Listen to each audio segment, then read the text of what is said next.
Pradhan Mantri Mahila Shakti Kendra scheme.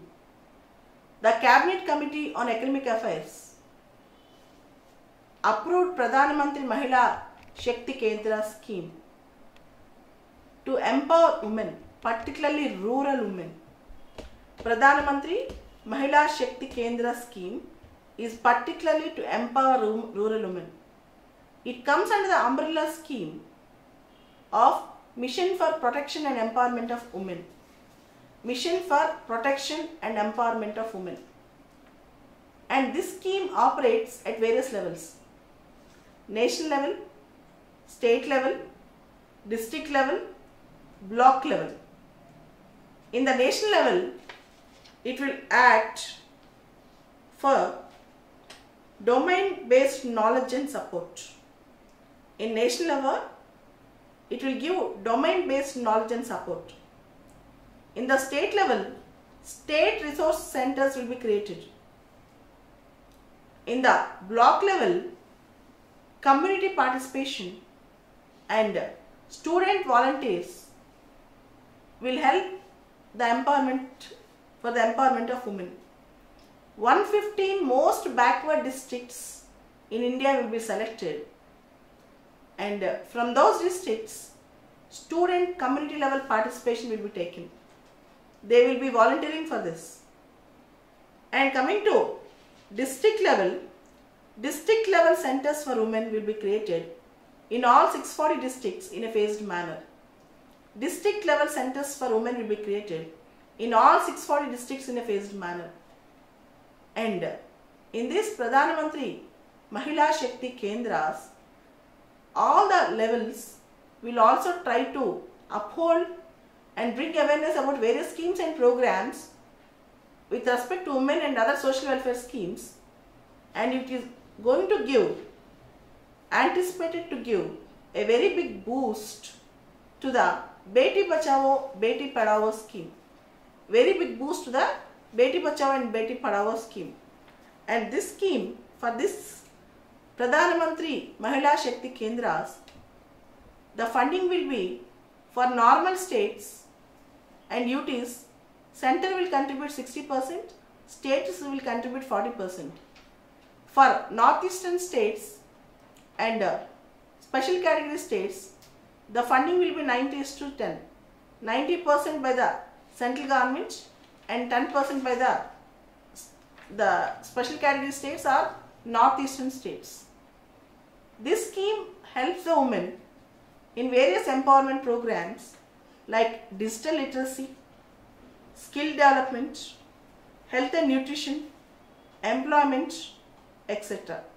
Digital literacy, skill development, health and nutrition, employment, etc.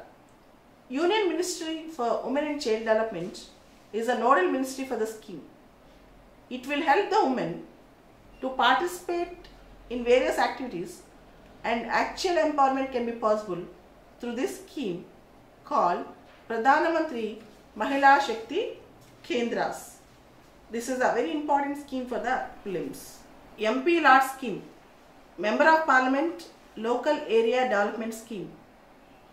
This scheme is presently implemented by Ministry of Statistics and Program Implementation. This is a very important prelims question. Ministry of Statistics and Program Implementation. Under this scheme, any MP from Lok Sabha or Rajya Sabha can suggest his choice of works to the district authorities up to the tune of 5 crores per annum. Up to the tune of rupees 5 crores. Lok Sabha MP can suggest in his constituency, Rajya Sabha MP anywhere throughout the state in one or more districts, nominated MP anywhere in the country. And this scheme, basically initial days the nodal agency was NABARD, and NABARD Consultancy Services is now looking after the coordination issues of the scheme. And this scheme is for developmental, and community assets developmental projects. Any toilet building, roads, sanitation, natural disasters, all these things also, calamities, all these things also come into the scheme. Even now, at present, skill development centers, training centers can be constructed under the scheme. The scheme can have convergence with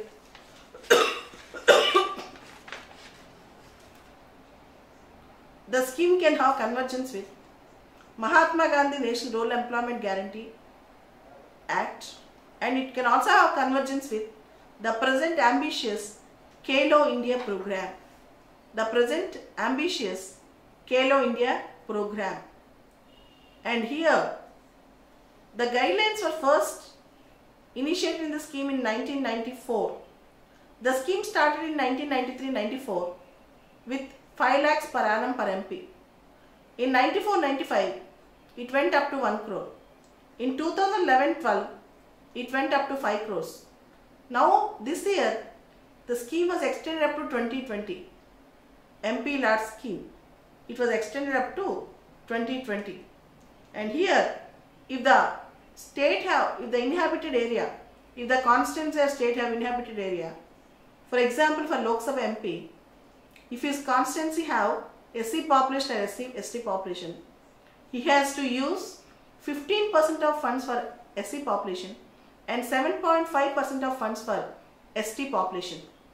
And if SC population is not there and only ST, the funds can be used vice versa. It can be converted from SC to ST or ST to SC.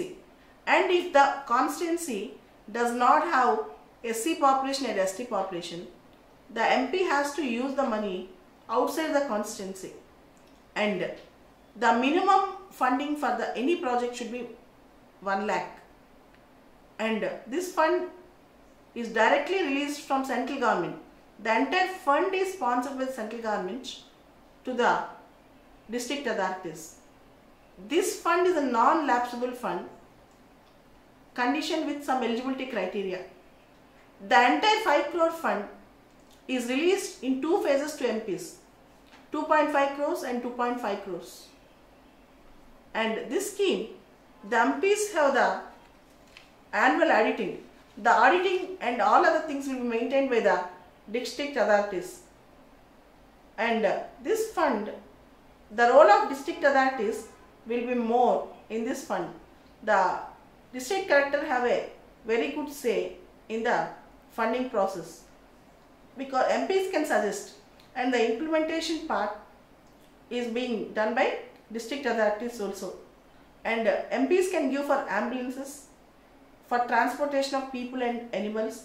MPs can fund for Sugamya Bharat Abhiyan for disabled welfare, and MPs can also fund for various sports activities. They can also even fund for disaster management, and they can also fund for society and trust. But their society and trust funding should be not more than 50 lakhs. And that particular MP should not be the chairman or board member of the society or trust to which he is funding the In the event of calamity of severe nature,